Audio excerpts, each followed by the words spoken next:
पिछली कक्षा में हमने पद के बारे में विस्तार पूर्वक चर्चा की थी, तो इसलिए इस कक्षा में केवल पद की पुनरावृत्ति करेंगे और मुख्य रूप से पदबंध, पदबंध के भेद एवं उदाहरण के बारे में विस्तार पूर्वक चर्चा करेंगे। तो आइए कक्षा में बढ़ते हैं। पद पद किसे कहते हैं? आइए परिभाषा देखें। जब कोई शब्द व्याकरण के नियमों जैसे उपसर्ग, प्रत्यय, वचन, लिंग, कारक, पुरुष आदि में बंधकर किसी वाक्य से जुड़ते हैं या किसी वाक्य में निबद्ध होते हैं, तो वह शब्द स्वतंत्र ना होकर पद की संज्ञा पाता है। तो हमने जाना था कोई भी ध्वनि समूह यदि स्वतंत्र एवं सार्थक होगा तो वह शब्द की संज्ञा पाता है, उसे शब्द कहते हैं।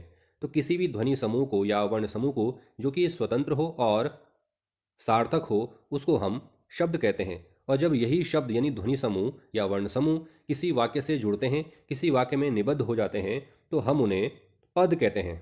जैसे उदाहरण के लिए देखेंगे, देहरादून उत्तराखंड की अस्थायी राजधानी है।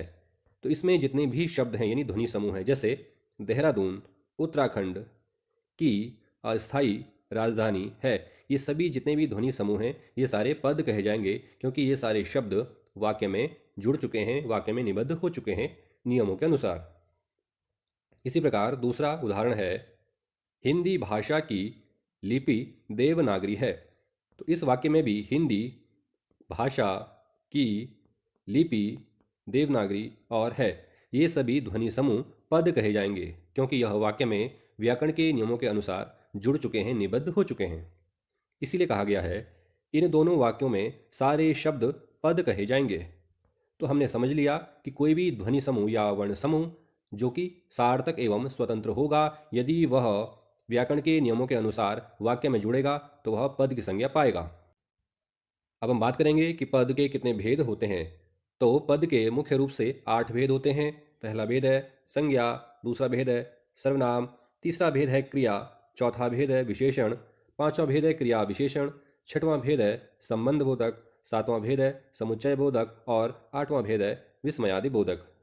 कभी कभी पद के 5 भेद माने जाते हैं, जिसमें से 4 भेद संज्ञा, सर्वनाम, क्रिया और विशेषण है, और पांचवा भेद अव्यय को माना जाता है, और अव्यय के अंदर ये चारों भेद आ जाते हैं। तो 4 भेद हैं संज्ञा, सर्वनाम, क्रिया और विशेषण, और पांचवा भेद अव्यय को माना जाता है, और अव्यय के अंदर क्रिया विशेषण, संबंध बोधक, समुच्चय बोधक और विस्मयादि बोधक आ जाते हैं। अब हम आगे बढ़ेंगे और आज के मुख्य विषय की चर्चा करेंगे। आज का मुख्य विषय है पदबंध। पदबंध किसे कहते हैं? तो अभी तक हमने जाना कि पद किसे कहते हैं, अब हम जानेंगे कि पदबंध किसे कहते हैं। आइए परिभाषा देखें। दो या दो से अधिक पदों के योग से बना वाक्यांश जो कि एक ही शाब्दिक इकाई का काम करते हैं, कार्य करते हैं, उन्हें हम पदबंध कहते हैं। तो इसको ध्यान से देखिए कि जब दो या दो से अधिक पदों का योग होगा, वाक्यांश बनेगा, और वह वाक्यांश, वह पदों का योग जब एक ही शाब्दिक इकाई का काम करते हैं, शाब्दिक इकाई का बोध कराते हैं, तो वहां पर हम उसे पदबंध कहते हैं। तो पदबंध के संबंध में दो बातों का ज्ञान होना अत्यंत आवश्यक है। पहली बात है कि पदबंध में दो या दो से अधिक पद होने आवश्यक हैं। कोई भी पदबंध होगा उसमें कम से कम 2 पद और अधिक से अधिक 2 से अधिक पद होंगे। ठीक है, तो पदबंध पदों का योग होता है, इसलिए कम से कम 2 पद और अधिक से अधिक कितने भी पद हो सकते हैं, उसे हम पदबंध कहते हैं। और जो दूसरी विशेषता है, जो दूसरी बात है, वह है कि जो पदबंध होगा यानी जो पदों का योग होगा, वाक्यांश होगा, वह एक ही इकाई का बोध कराता है, वह एक ही इकाई का भाग होता है, अर्थात एक ही इकाई के अर्थ का बोध कराता है। अब आपके मन में एक क्वेश्चन आ सकता है कि यहाँ जो हम बार बार इकाई की बात कर रहे हैं, यह किस इकाई के बारे में बातचीत हो रही है? तो अभी हमने पद के जो भेद पढ़े, संज्ञा, सर्वनाम, तीसरा भेद है क्रिया, फिर विशेषण, फिर क्रिया विशेषण, इसी प्रकार से जो हमने पद के 8 भेद पढ़े, उन्हीं को हम यहाँ पर इकाई कह रहे हैं। अर्थात जो संज्ञा शब्द है, संज्ञा पद है, यह एक इकाई है, यह एक शाब्दिक इकाई है, शब्द की इकाई है। इसी प्रकार से दूसरा जो भेद है वह है सर्वनाम, यह भी एक शाब्दिक इकाई है। तो यहाँ पर जो इकाई शब्द है उनसे हम संज्ञा, सर्वनाम, इसी प्रकार से जो अन्य भेद हैं उनकी ओर इशारा कर रहे हैं। तो कहा जा रहा है कि जो संपूर्ण पदबंध होगा वह एक ही इकाई का भाग होगा, और वह जो भाग होगा यानी जो पदबंध होगा वह एक ही इकाई के अर्थ का बोध कराएगा। अर्थात यदि कोई पदबंध संज्ञा पदबंध है, संज्ञा से संबंधित पदबंध है, तो वह केवल और केवल संज्ञा का ही बोध कराएगा। इसी प्रकार यदि कोई पदबंध सर्वनाम से संबंधित है, सर्वनाम पदबंध है, तो वह केवल सर्वनाम का ही बोध कराएगा, सर्वनाम के ही अर्थ का बोध कराएगा। तो यहाँ पर हमने यह बात समझ ली। अब देखिए उदाहरण देखेंगे तो एक वाक्य है, स्वतंत्र भारत के प्रथम प्रधानमंत्री जवाहरलाल नेहरू ने डिस्कवरी ऑफ इंडिया पुस्तक लिखी। यह एक वाक्य है। अब इस वाक्य में जो पदबंध को रेखांकित किया गया है, अंडरलाइन किया गया है, वह है स्वतंत्र भारत के प्रथम प्रधानमंत्री जवाहरलाल नेहरू ने। तो इस भाग को रेखांकित किया है, इस वाक्यांश को रेखांकित किया गया है। अब हमें यह देखना है कि इस पदबंध के अंतिम पद यानी जो लास्ट जो पद होगा, अंतिम पद होगा, वह क्या है। तो यहाँ पर हम देखेंगे जवाहरलाल नेहरू, तो यह कौन सा पद है, कौन सा शब्द है, तो यह संज्ञा शब्द है। तो जवाहरलाल नेहरू एक विशेष व्यक्ति का नाम है, इसलिए यह व्यक्तिवाचक संज्ञा है। तो इसलिए यह जो पूरा का पूरा पदबंध होगा यह संज्ञा पदबंध हो जाएगा। यह पूरा का पूरा जो वाक्यांश है यह संज्ञा पदबंध हो जाएगा। इसी प्रकार से यदि हम दूसरे उदाहरण की बात करें तो दूसरा उदाहरण है, उड़ीसा में अवस्थित कोणार्क सूर्य मंदिर अत्यंत सुंदर है। तो यहाँ पर जो रेखांकित किया गया है, जिस वाक्यांश को रेखांकित किया गया है वह है उड़ीसा में अवस्थित कोणार्क सूर्य मंदिर।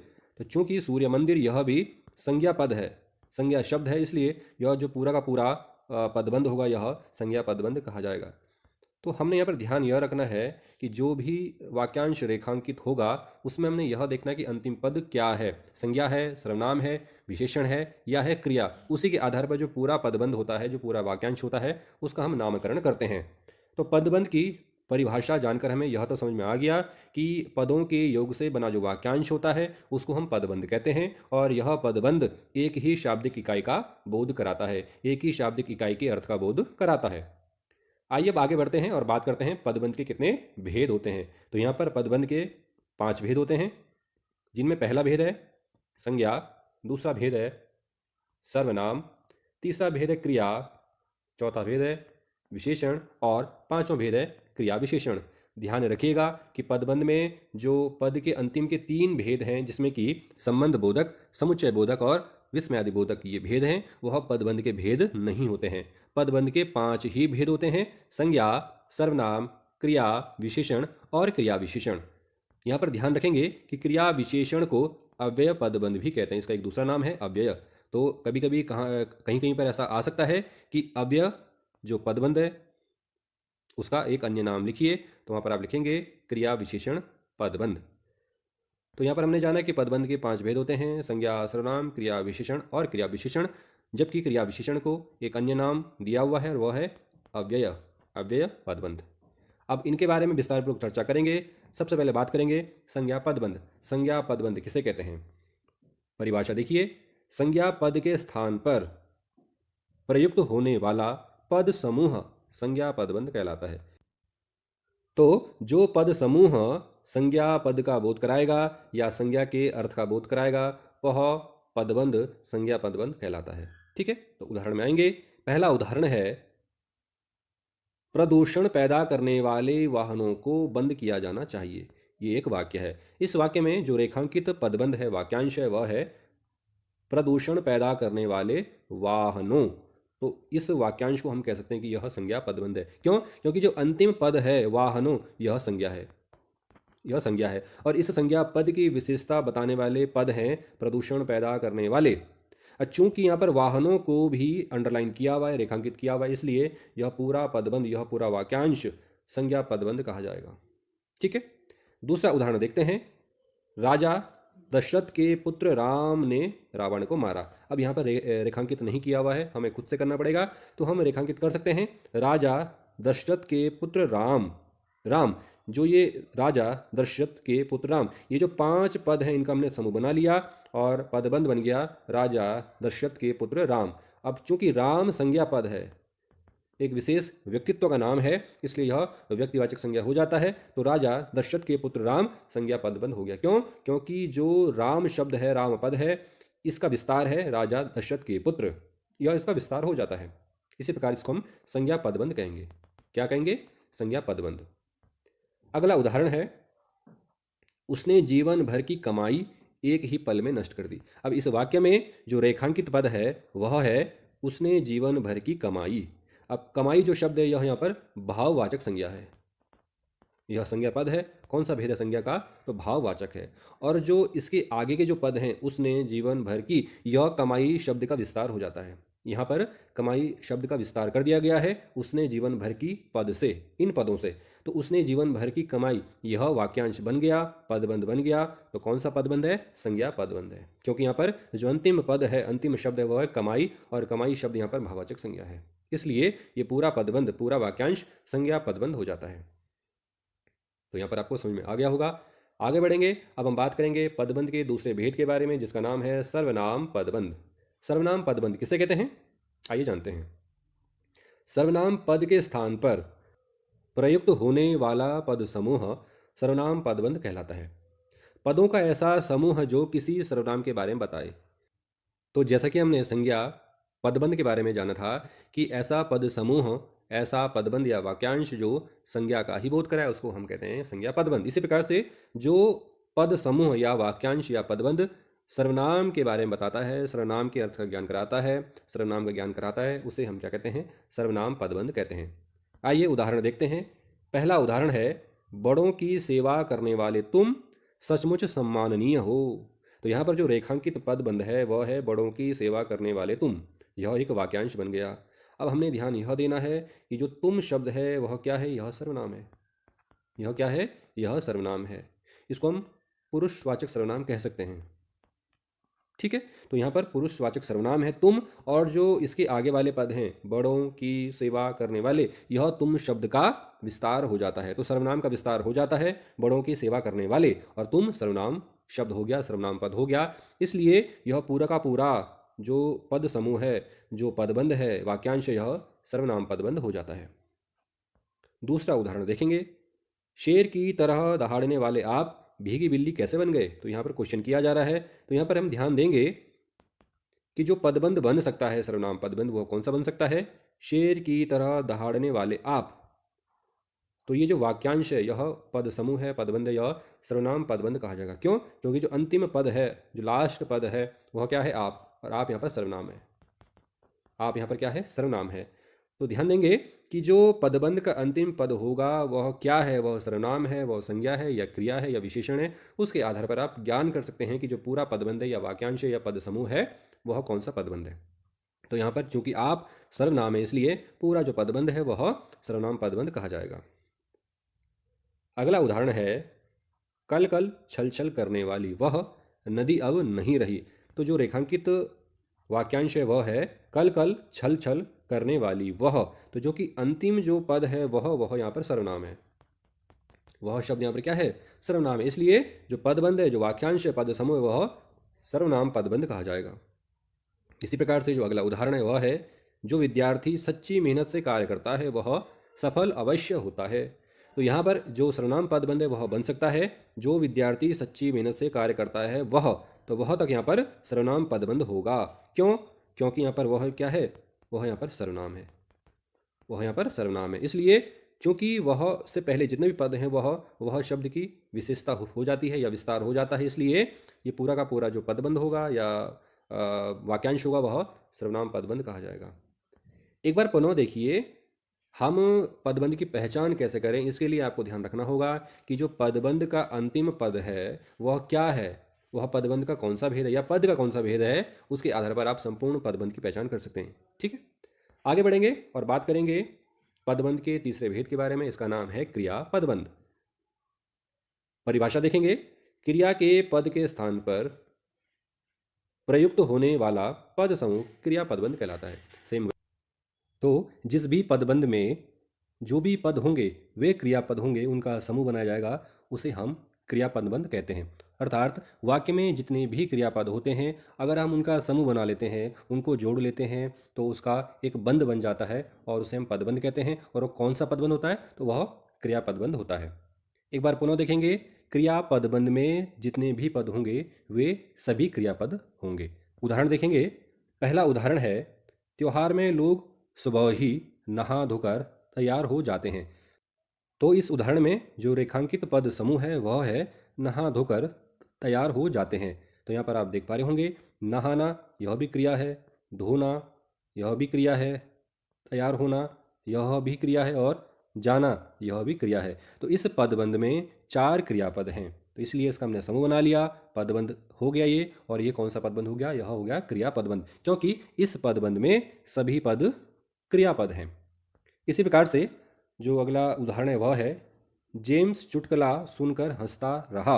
अब इस उदाहरण में हम रेखांकित कर सकते हैं सुनकर हंसता रहा। ये जो 3 पद हैं इसको हम पदबंध बना सकते हैं, इनका हम समूह बना सकते हैं, और यह समूह क्या कहलाया जाएगा? पदबंध कहलाया जाएगा। सुनकर यह क्रिया है, एक क्रिया, हंसना यह दूसरी क्रिया है, और रहा रहना यह तीसरी क्रिया है। तो यहाँ पर 3 क्रिया पदों का हमने समूह बना लिया, इसका पदबंध बन गया। और यह कौन सा पदबंध है? यह क्रिया पदबंध है। क्यों? क्योंकि इस पदबंध में जो सभी पद हैं वह क्रियापद हैं। तीसरा उदाहरण देखेंगे, मानवी ने कागज मोड़कर फेंक दिया। तो इस उदाहरण में जो रेखांकित पद समूह है वह है मोड़कर फेंक दिया। अब यहाँ पर देखेंगे आप, मोड़कर यह एक क्रिया हो गई, फेंकना यह दूसरी क्रिया हो गई, और देना यह तीसरी क्रिया हो गई। तो यहाँ पर 3 क्रियापदों का हमने समूह बना लिया है, इसको हमने पदबंध बना लिया है, वाक्यांश बना लिया है। और यह कौन सा पदबंध है? तो यह क्रिया पदबंध है, क्योंकि इस पदबंध में केवल और केवल जो पद हैं वह क्रियापद हैं। इसी प्रकार से जो अगला उदाहरण है वह है, रोमा हर कार्य धीरे धीरे रुक रुक कर करती है।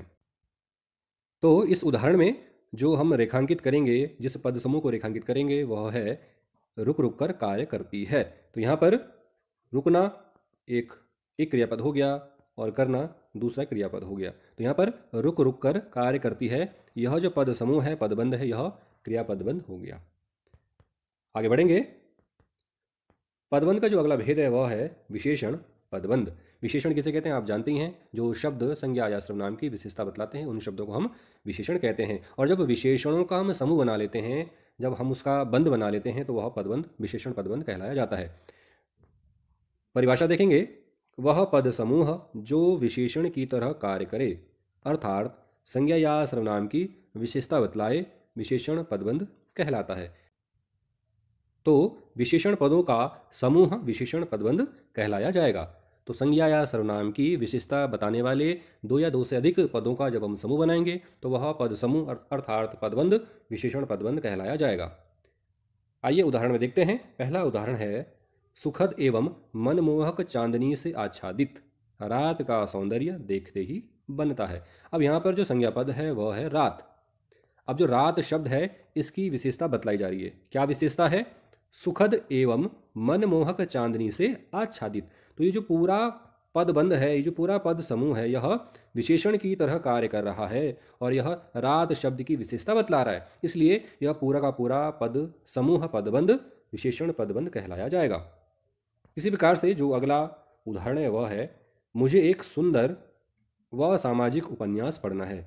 मुझे एक सुंदर व सामाजिक उपन्यास पढ़ना है। तो यहाँ पर जो सुंदर व सामाजिक, यह जो पदबंध होगा, यह जो पद समूह होगा, यह उपन्यास शब्द की विशेषता बतला रहा है। चूंकि उपन्यास शब्द संज्ञा शब्द है, तो उपन्यास शब्द की विशेषता बतलाने वाला पद समूह है एक सुंदर व सामाजिक। ठीक है, तो इसको हम कहेंगे विशेषण पदबंध। तो एक सुंदर व सामाजिक, ये जो पदबंध है, ये जो पद समूह है, वह विशेषण पदबंध कहलाया जाएगा। तीसरा जो उदाहरण है वह है, श्री राम एक सज्जन पराक्रमी और मर्यादित पुरुष थे।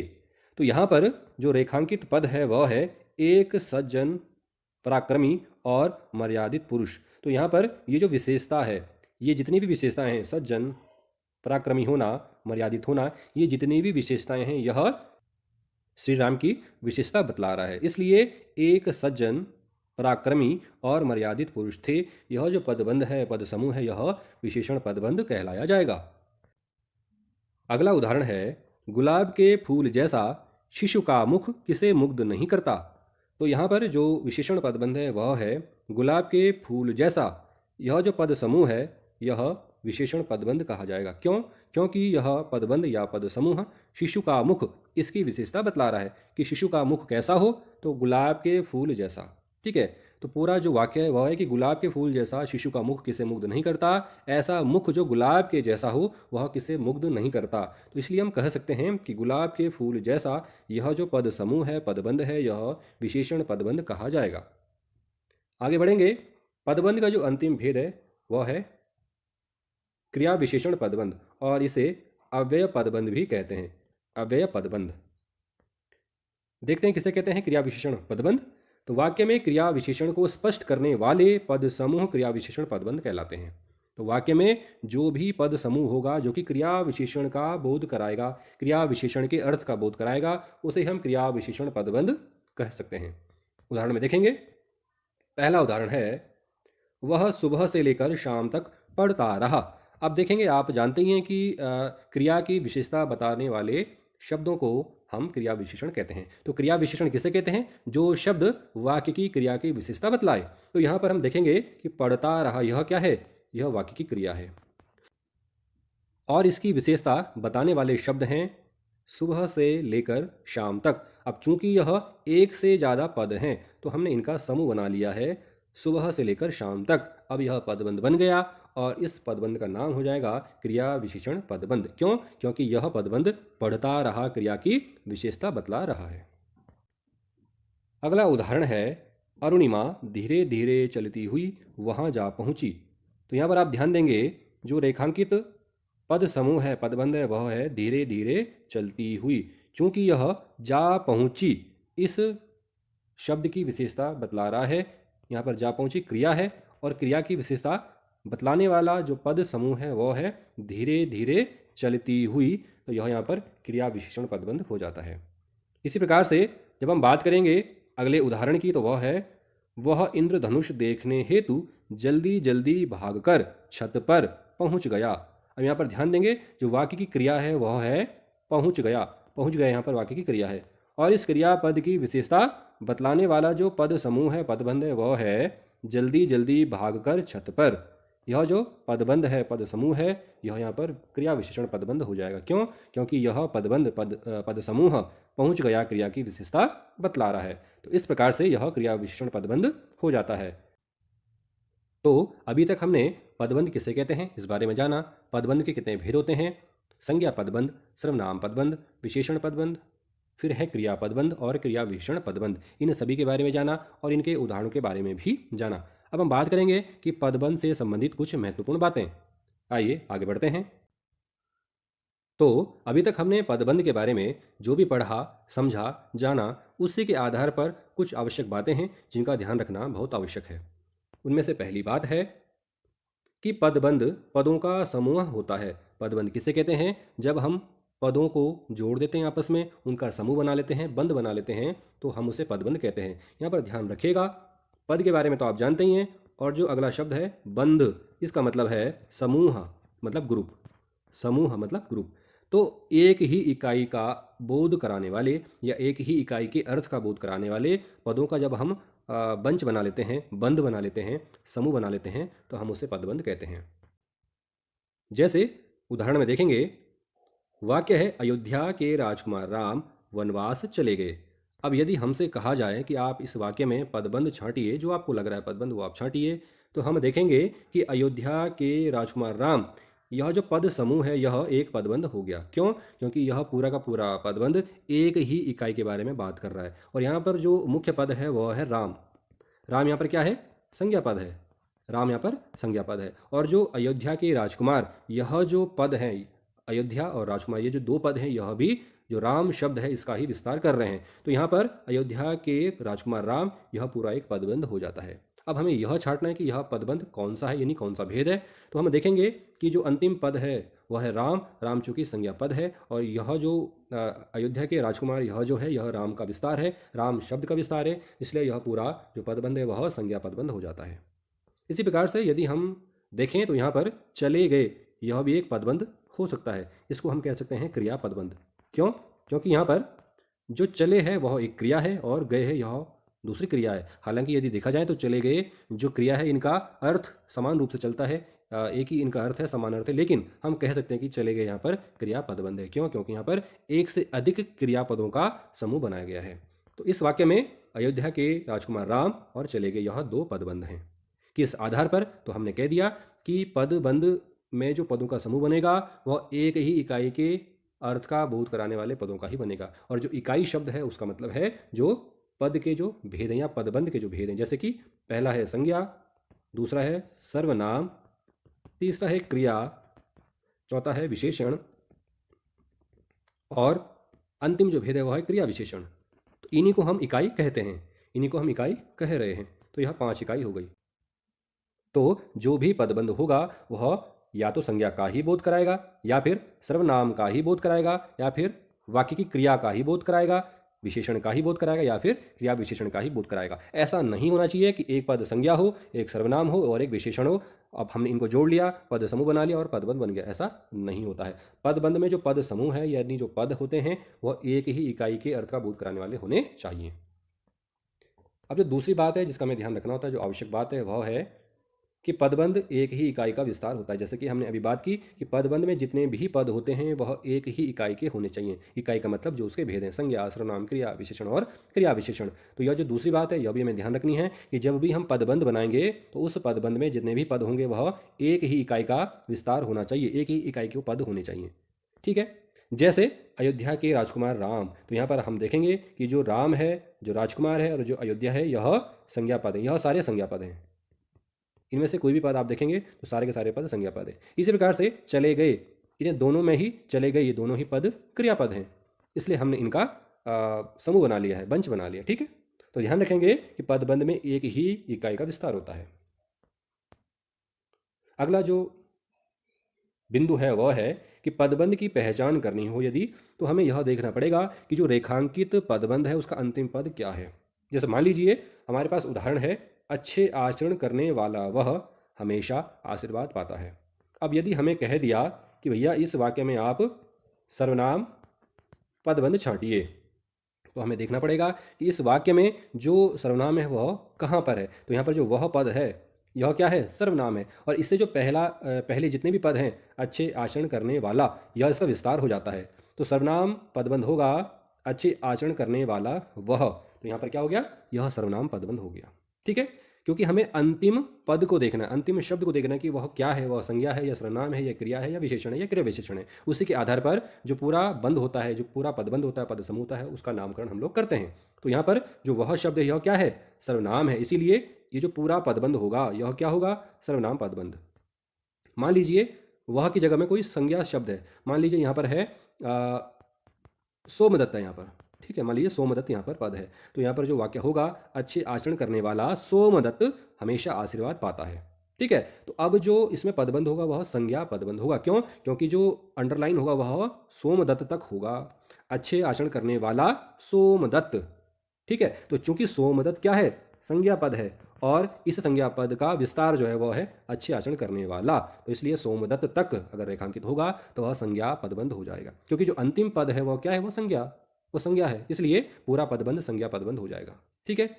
इसी प्रकार यदि हम केवल अच्छे आचरण करने वाला अगर यहाँ तक रेखांकित करते हैं तो यह क्या है, यह विशेषता हो गई। तो इन पदों से, इस पद समूह से किसी की विशेषता बतलाई जा रही है, जो कि वह पद है, वह क्या यहाँ पर सर्वनाम है। तो यहाँ पर सर्वनाम की विशेषता बतलाई जा रही है अच्छे आचरण करने वाला पद समूह से, इसलिए यह यहाँ पर विशेषण पदबंध हो जाता है। यह क्या हो जाता है, विशेषण पदबंध हो जाता है। तो आपको पदबंध पहचानने के लिए यह ध्यान रखना है कि जो रेखांकित है, जो रेखा अंकित की गई है, अंडरलाइन किया हुआ है, वह कहाँ तक किया हुआ है। जो अंतिम पद है उसी के अनुसार पूरा पदबंध का नामकरण होगा। जैसे कि मैंने अभी आपको बताया कि अच्छे आचरण करने वाला यदि यहाँ तक रेखांकित होता है तो यह क्या है, यह विशेषण पदबंध हो जाएगा। क्यों? क्योंकि यह पूरा ही पद समूह विशेषता का काम कर रहा है, विशेषता बतलाने का काम कर रहा है, विशेषण का कार्य कर रहा है। यदि वह तक होता है तो यह क्या है, यह सर्वनाम हो जाता है, क्योंकि जो अंतिम पद है वह है वह, इसलिए यह सर्वनाम पदबंध हो जाता है। और यदि वह की जगह में कोई नाम है, जैसे मान लीजिए देव नाम है, तो अच्छे आचरण करने वाला देव, यहाँ तक अगर अंडरलाइन होता है, रेखांकित होता है, तो यह संज्ञा पदबंध हो जाता है। तो आज की कक्षा पूर्ण हुई। मुझे उम्मीद है कि आपको पदबंध से संबंधित सभी बातें अच्छे से समझ में आई होंगी। यदि आपका कोई क्वेश्चन है तो आप मैसेज कर सकते हैं। अगली क्लास में एक अन्य विषय के साथ मिलेंगे, व्याकरण के ही। तब तक के लिए आप इस वीडियो को देखिए और पदबंध से संबंधित हर जानकारी को प्राप्त कीजिए।